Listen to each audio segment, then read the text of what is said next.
And welcome back to our incredible crew from Tuesday who helped me build the potluck party of the Chaos Carnival.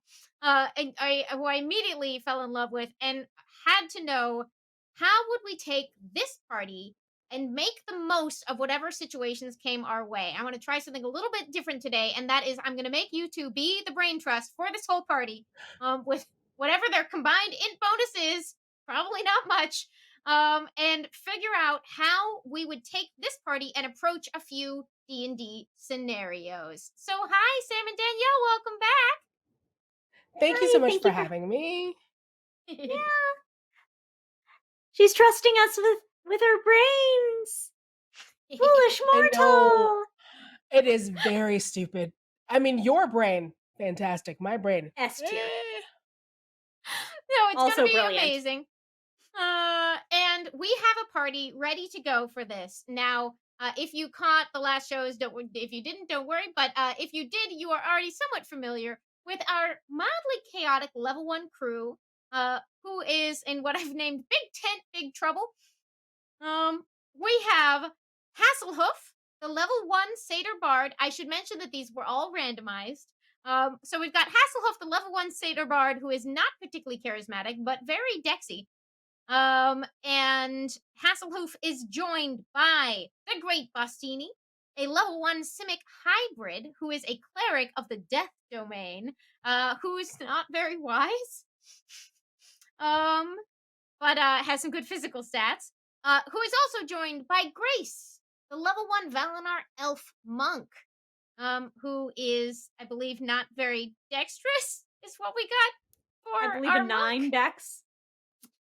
It's, you know, she's got a situation in regards to her 9 dexterity. Yep, uh-huh. But, Many who nice knows what the future qualities. holds? Many nice qualities. And we finally have our rogue holding it down for the party. Grayson Holden, our level 1 gets to ride rogue, who is rocking a 15 dex at level 1, and is potentially going to carry the party a little bit on their shoulders. But everyone is bringing something to the table. So how would Grace, Grayson, Hasselhoof, and the Great Bostini handle some challenges today? And first off, I would love to know when you all are like, we talked a little bit last time about putting the story first versus putting your character first. And as a general rule, if you have an operating principle for decision making in the shoes of Mm. your character, what would that general operating make the most of this principle be? Big question, I know. Danielle. Ah, I am the worst. It will always be what is funny. Like my operating principle will always be, I mean, obviously, what serves the story in terms of what my character does, but in terms of what my character says, it will always be what is the funniest thing I could say right now. I'm like a Love funny that. sniper. Sorry. Sneak attack. Sam, what is Uh, an operating principle for decision making in RPGs? mm. uh, what needs to get done? Sometimes on a surface level, that is the mission objective. Sometimes it is absolutely not that. Sometimes the answer is we need to get into bigger trouble. Like, if we're stalled out in planning, what we need is some Leroy. And so, is there some way that my character can be motivated to be said Leroy? And serve what is required. Is this the time when what we need is like, I don't know, Hasselhoof's hero moment? What is I, needed now? I so I am always I tend to, and I'm trying to work on that, because I want to make sure everyone has character moments, but there are a lot of times in stories where I'm like, we do not have time for this. We have a mission objective. And so I'm trying to work on, um instead of letting stories breathe, because a lot of times I will be the one that's like, uh we have an objective, we have a story, Mm. because I'm very like, again, I'm a stupid writer. I'm very much like, what is the plot? What is the A story? The B story? What do our acts look like? And so I have had to learn to disengage with that and be like, I have to let people breathe and tell their stories because sometimes I have that urge to be like, we do not have time for this. Like, we have a dungeon. I love the That's So a I'm space tension for I working. have. that. What? I'll Mm, be honest. Like sometimes you want the character moment. You want the mission objective. What do you you do if you absolutely want it want all? You character. split the party. Yeah. I'll take care of this mission objective so you have time to do character things. I have stand before and I will stand again. Split the party. It builds the A plot, B plot right there. Everything about splitting the party was just built on the assumption that encounters were built in this static way for balance. That's not how story do. Story make big, bold, ill-advised decisions that push forward, but you can always make space for your fellow players by doing bad ideas. I am so scared of splitting the party just as a player because I'm so new, that I get so scared of splitting the party. I And, love like, this and conflict. maybe yeah. Or like not this conflict, but this is a really interesting question to me because I am sort of a convert to splitting the party. I have discovered that in the hands of a group who balance each other well and a DM who get has is having a particularly good day at balancing that stuff, like your Satine Phoenixes can make this look real easy. But it is not easy as a DM. It's not. I will say like my instincts for a long time and for most of my gaming life have been against a lot of splitting the party, not just for mechanical reasons, but also for the like it can be tough to you want things to happen where the other characters can see them so that you can all progress your experience of the world together and so that you avoid a lot of kind of I need to sort of info dump what just happened to you, which can be not particularly engaging, or we skip that step, we assume you heard it and you never find out what you would think or say when you discovered that information, and you can miss important steps of development either way. But with all that said, I am, in fact, a convert to the. Sometimes this is a great and very dramatic choice. Splitting the party up and having two contrasting things going on. If you're able to balance it and bring everybody back together, you're still, as players, benefiting from all those experiences. I'm so So it scared. can, in fact, work. But don't leave the Danielles of the world alone as you split the party. Because why would you do that? That's there's Uh, just no yeah, need. yeah. So I've let's always take our party. Mhm.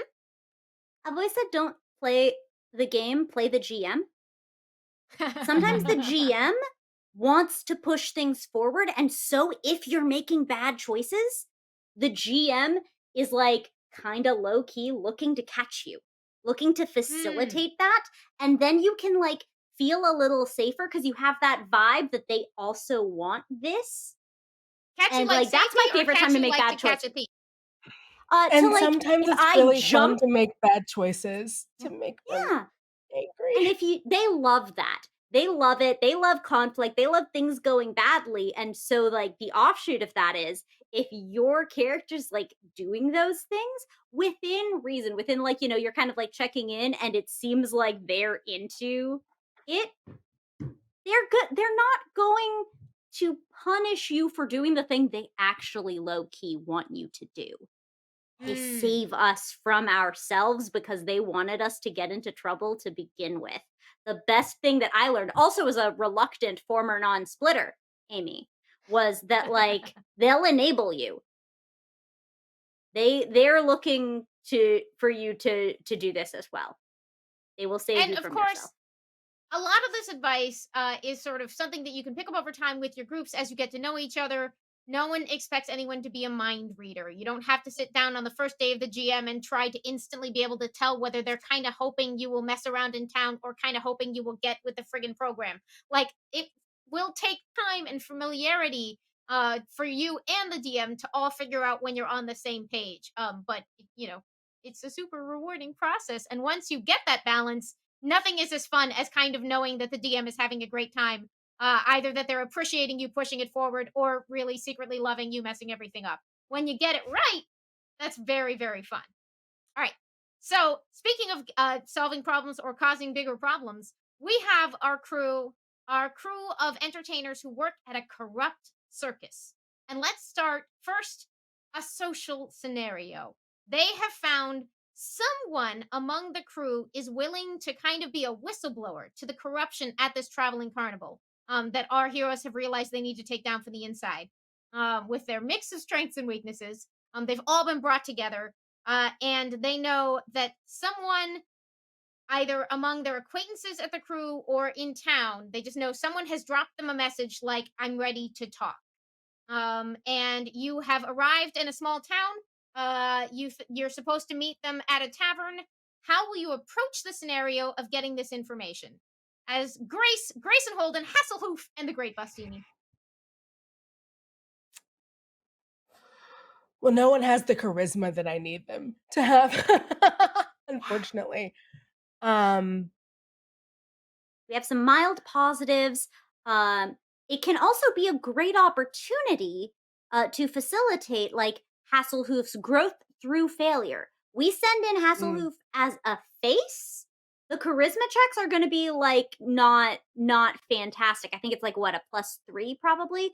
The We've got a plus investigation three on though, persuasion. Yep. like baseline doing acceptable, especially as a level 1 baby, but also those early failures could be rewarding. But also the investigation is proficient. Maybe spot something, maybe pick something up that we wouldn't otherwise see. I'm very into like Hasselhoff face playing the face, but doing it badly because it's going to feed into that later story that we've been getting very excited about, where like you gotta fail before you succeed. Because if you go success to success to success, no one wants that. Send in Hasselhoff. Who It's hilariously does in Sabaton. fact have the highest charisma in this party. Oh Not by much, no! but still Imagine. technically. Um, all Imagine. right. mhm. Uh, so Hasselhoff is going to go in and make the approach. Danielle? Oh, no, I'm imagining Hasselhoff as being very like, hi, hello, hi." Exactly. Okay, so how are you as a player if you're embodying Hasselhoff, how do you play out your 12 charisma approach to locating the person of interest? Hmm. Well, because Hasselhoff is proficient in instruments, um, I think you do a karaoke night. Like, have Hasselhoff playing what does Hasselhoff play? Is it like a lyre or like Yeah, let's find what does out. Did it Hasselhoff play? arrange this at random for us or do we have Well, there's no deception um proficiency, so it couldn't be a liar. I love you so incredibly much. where did I pick up my Yeah, I think, like, have Hasselhoff dulcimer? We play play the their dulcimer. dulcimer, okay. Have Hasselhoff play the dulcimer, sing some songs, invite people up, and do their version of a karaoke night. And have people singing and getting really comfortable. And as people are drinking and being merry and singing songs and like being led into songs, because even if you don't have like a lot of charisma, everyone wants to look, if you start saying somebody, like people are gonna sing along. So whatever version of that is in our world, that is what they are doing. And I think once you start doing that, then Hasselhoff can start getting really comfortable. And then I think Hasselhoff is more distracting everyone else and getting everyone comfortable while the other people in the party are doing more of the work in terms of getting the mark comfortable and talking to them. I love that. So as a GM, I might take that and sort of allow Hasselhoof to sort of set an environmental advantage here by trying for a performance check that will potentially could go like if it goes really well, it could end up granting advantage to the person who's kind of tried to do the persuasion approach. or a similar kind of benefit to sort of work with what we've got here. I love that. Sam, any other thoughts on how Hasselhoff or the rest of the party will approach this? Our cleric, I believe, has insight proficiency, and the sort of like read the room vibe feels very important here. I also am a big advocate of discovering the people around you by picking their pockets, and I think Grayson has a lot of potential here. Overall, like one of the most important things to me that anyone could be doing is how do we help like our fellow player characters or our own player character do the thing either that they're built to do, or in the case of our poor randomizers, that we're trying to get them to do right now, which is why I push Hasselhoff toward social failure because we want the growth. But like equally, Grayson is here to be a good rogue, and so we want to open up opportunities for rogues to do rogue things. And what is more of a rogue thing than theft? Commit crimes. Discover what is in their pockets is my precious. Getting to know Hmm. you, getting to know everything that's in your explorer's pack. I love it. Amazing. All right, so next challenge. Our party, having located their contact, have found out from them what time the carnival owners are going to be conveniently away from the business office that is normally locked up tight. How are you going to approach getting in past whatever potential unknown Oh, safeguards they've got? If you know that the two business owners are going to be away at least until tomorrow morning, but you don't know how you're getting in, what you might encounter along the way. perception check? Love that. Love that. Sorry. None of them, I think, has Is proficiency. It's gonna be great. no, not even a little bit. Are there guards around the door? Like who can we see in the building around the doors, guarding the doors, blah blah blah blah blah. First Okay, question, you always see. environment. Yep, Yeah, always yeah, yeah. empirically, what's the first thing like because we know exactly as much of our environment as our DM is going to tell us, but by Hmm. Mhm. extension, they're not telling us about every acorn. When a GM describes a scene to me, I think of the elements they're describing as like in a video game, they're drawn a little different. They're the Mm. interactables we can click on, the things that our Uh-huh. GM is like editing to tell us these are the most relevant like parts of the environment for you to interact Mhm. with. So like always when I'm coming up with a plan, like it's not just stalling for time. I really am like trying to get ideas from like what do I see or what do I hear? Who is there? What do I see? Can I get past them? Is there anyone around? I love that. All right. So you see the business office, which is in this case a smaller tent that you know gets set up at every new location, but is located Mhm. in a corner in the southwestern corner of the carnival at a small remove from the others, which makes it less likely that the crowd is going to wander down there. It is sort of intentionally drab to so as again not to draw people trying to play carnival games.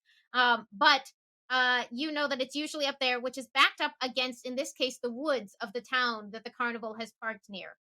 So on two sides, you've got those woods. On the other two, you have a little bit of clear ground in between the business office and the rest of the fair.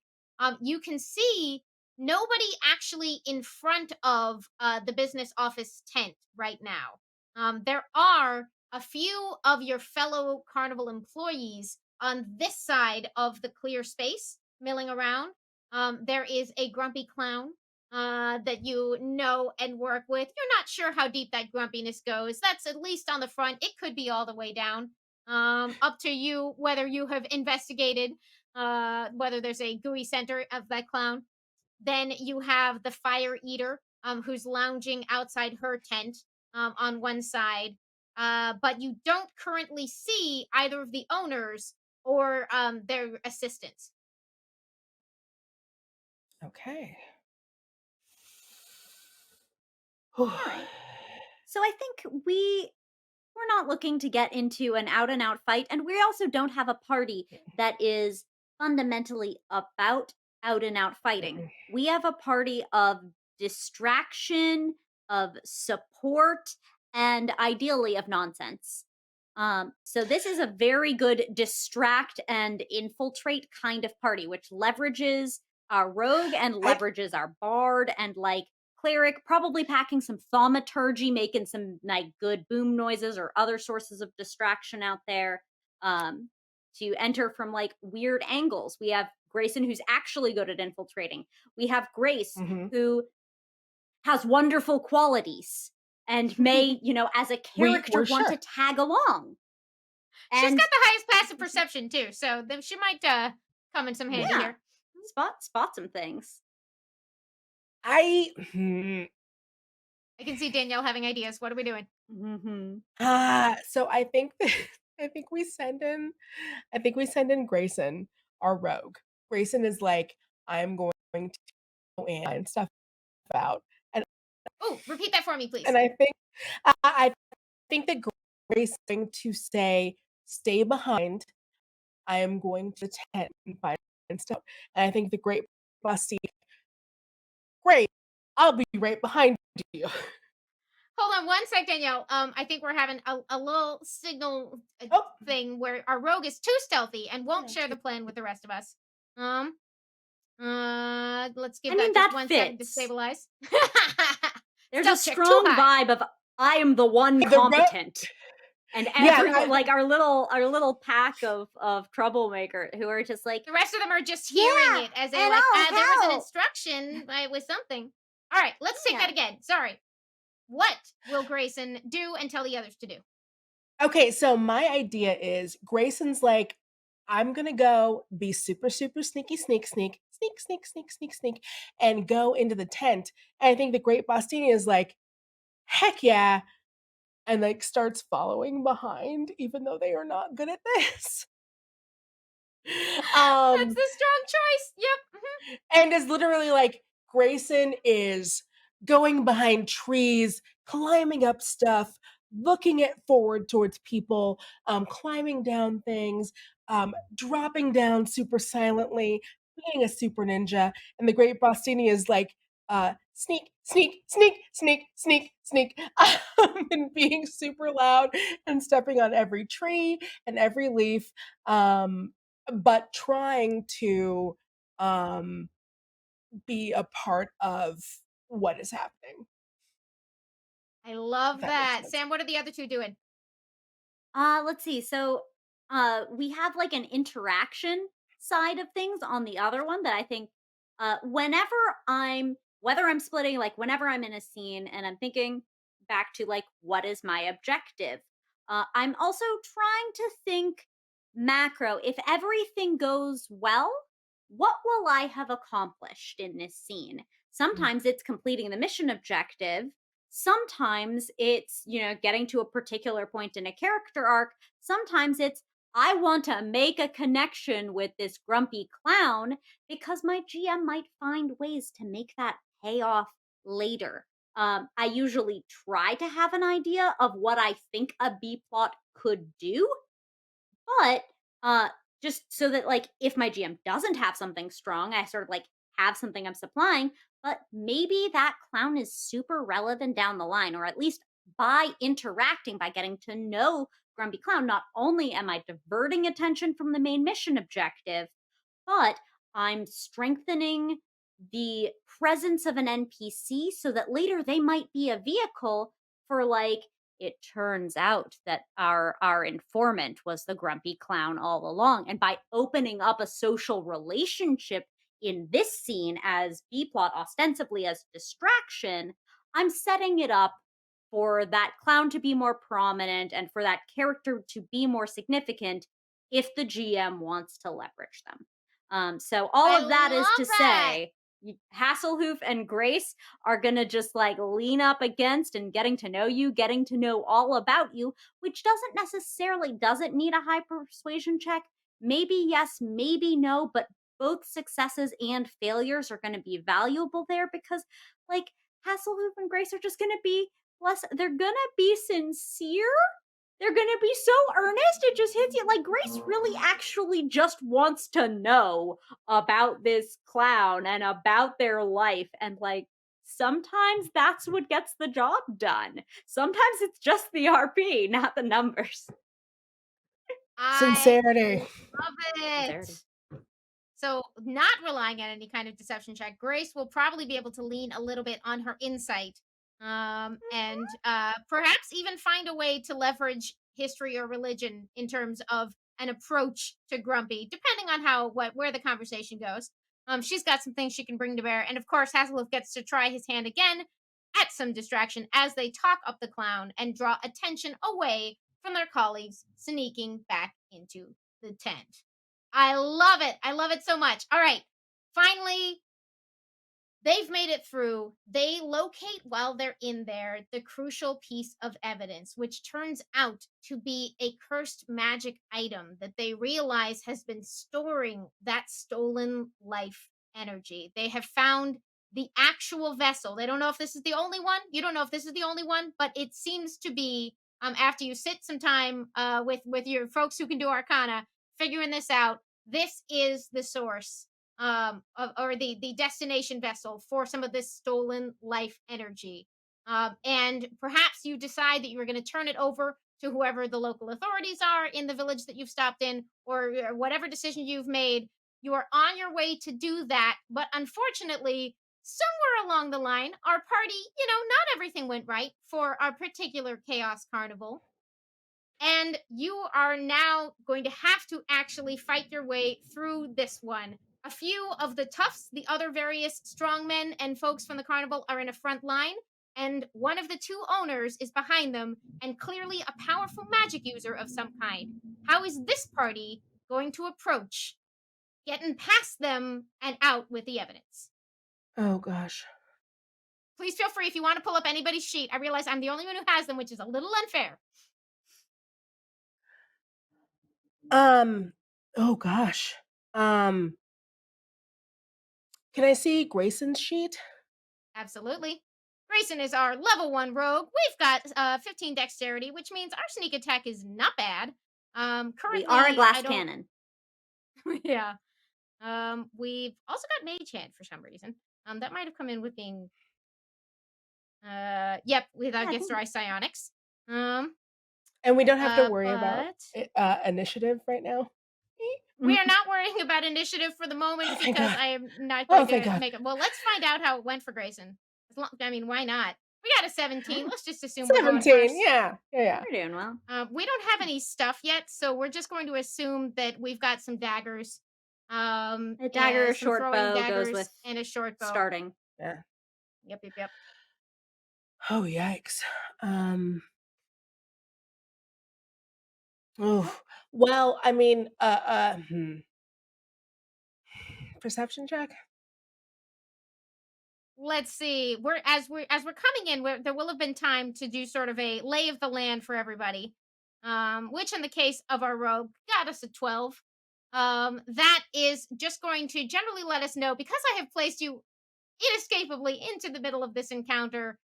You can definitely tell that the exits are blocked off to your right and left. You can retreat back into the carnival, but unfortunately, the folks on either end of this front line you're facing are among the quicker and more eagle eyed of the folks who watch out for cut purses in the crowd and that sort of thing. But you can tell, you do realize, of course, that only one of the owners is visible right now. Mm. And you can tell that the one that you're watching, the magic user, is clearly doing things with his hands. Ooh. Ooh. So the central Sam, challenge what do you that I think? see Yeah.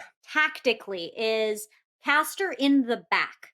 That means we have to get through the strunks with potential for opportunity attacks, which for level 1 babies is a big problem. Uh, while we would always love to get right up to the caster, our rogue would have to have a successful hide in order to short bow over all of that if we wanted to try to get a sneak attack in. Or you do take your chances and send maybe the monk and the rogue up close for a flank. Mhm. The risk there being that they get surrounded. I'd love to send, though it's not the highest spell save DC, our bard will have fairy fire. which gets our rogue an automatic source of advantage if we can land the fairy fire, which is a dex save, onto the Well, caster. and then we can do a bonus action, right, where we give everyone inspiration? Or at least Let's see. to one person, which might be Yeah. what we want to do. Our satyr may Yeah, I not think we have wanna fairy fire. give It should be on We but the bard spell list, which I don't think we've picked mhm. spells yet. I admit, I'm just yeah, like, fair enough. what might our bard have been packing today? We But can also, I rule do that think that we created yeah. these bards and we don't have to live with our completely random spells, which include comprehend languages, earth tremor, Oh, they long pack 'em. strider, and Tasha's hideous laughter. Dancing lights Oh and Tosh true well, no, strike. there it Tasha's is. hideous laughter. Yup, done. Let's do it. And then cast, who are we casting bardic inspiration on for our bonus action? Mm. Um, let's see. I think we probably want to. My instinct would be to put it onto the rogue. I think sort of like, the right That's what answer I'm story thinking, is to put yeah. it on the rogue. So I think we have to put it on the wrong answer. We have to put it on like Grace. Alright, let's put it on Grace. Like prove themselves because actually Grace runs a strong strength check and could do a good Mhm, punch. Has like good bob and weave, might be able to use like some key point abilities to get through the stronks. If we can get mhm. that land the hideous laughter, the caster goes down and is prone to, which is advantage to those punches. Yep, So we bolster Grace, get her through the line. Yep. And if she can survive through the line and engage the caster, first of all, the rogue can come in once they're engaged with that sneak attack if we need a follow up.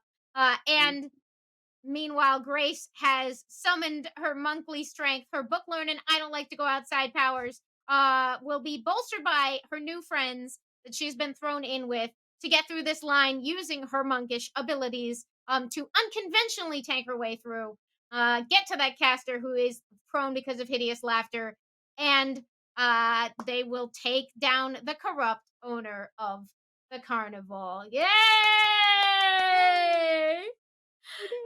Yo! I love how excited we got for Tasha's hideous Oh, it's such a good such a bard good spell lists. They're just weird. It's the they're best thing just about weird and them. good. It's also Yep. great that that should be Hasselhoof specifically, like their signature thing is like you will be charmed into laughter by this, no matter what you had planned. You're gonna love it, and be subject to whatever my whims are, independent of my charisma bonus. I love I it. can It's great. just see the table. Like, what are you gonna do? And they just like Cole Porter make them laugh. Make 'em laugh. And with our particularly athletic, yeah, we can actually fully do the clown dance. Depending on your DM, when I say clown dance, I mean Donald O'Connor's famous routine from Singing in the Rain. You just kind of have to make a bunch of mental leaps with me to get there. But I am following Sam's great lead on that one. Two, the Honestly, beautiful, just imagine Tom Hardy in, lip sync battle, which I often do.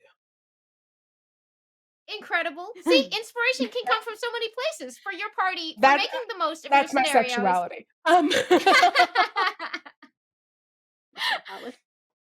Thank you both for joining me. Any final thoughts on how you make decisions and approach making the most out of scenarios with the party you've got and your teamwork? I love these examples of strong story choices, strong game choices, strong long term planning character arc choices, all in one beautiful set of encounters. And I appreciate y'all going with me on that.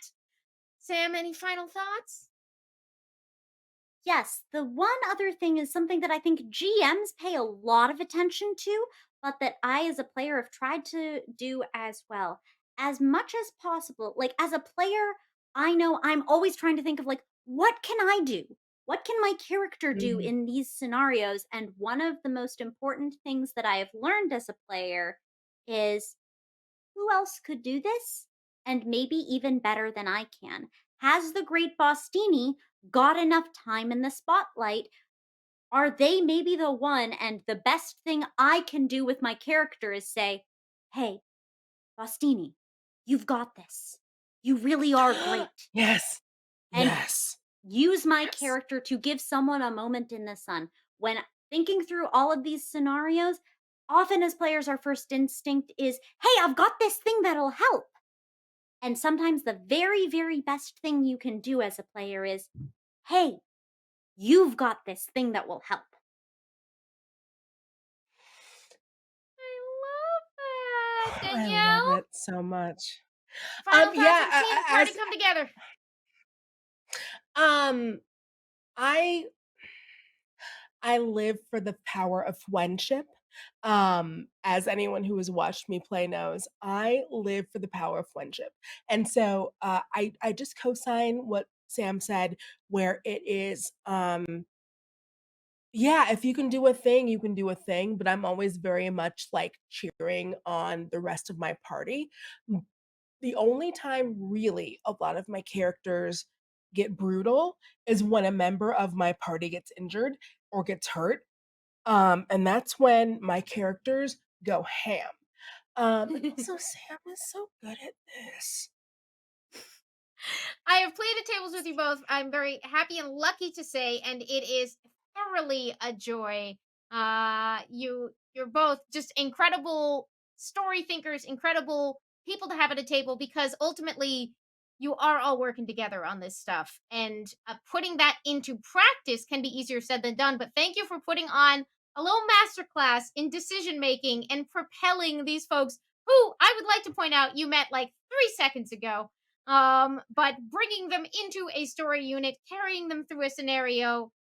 This is what I love about Dungeons and Dragons. Thank you both so much for visiting me. Where can the people find you on the internet, Danielle Radford? Yeah, you can just find me on Twitter at Danielle Radford. I usually announce any of my projects there. If you like honest trailers, please watch them. That keeps baby's rent paid. You can find me on Fandom where we talk about a lot of different stuff. Also, if you like Dimension 20, you can watch me on Misfits and Magic, which is like our 4-part episode that we taped during the pandemic, which was like such a great reprieve. And also, we just announced that we are doing a holiday episode, and that's coming up, and there will be a date soon. Amazing. Sam, where can the people find you?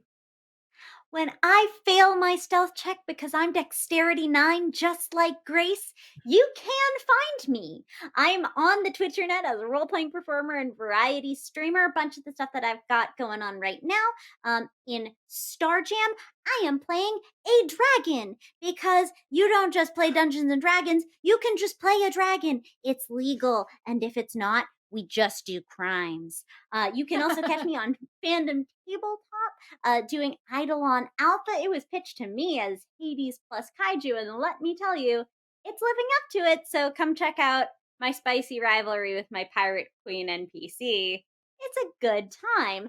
And on Power Play, where I make many of these bad decisions, and if you want to see decision making, that is where I do, well, I sure do something. Only good decisions always, even the bad ones, especially the bad ones.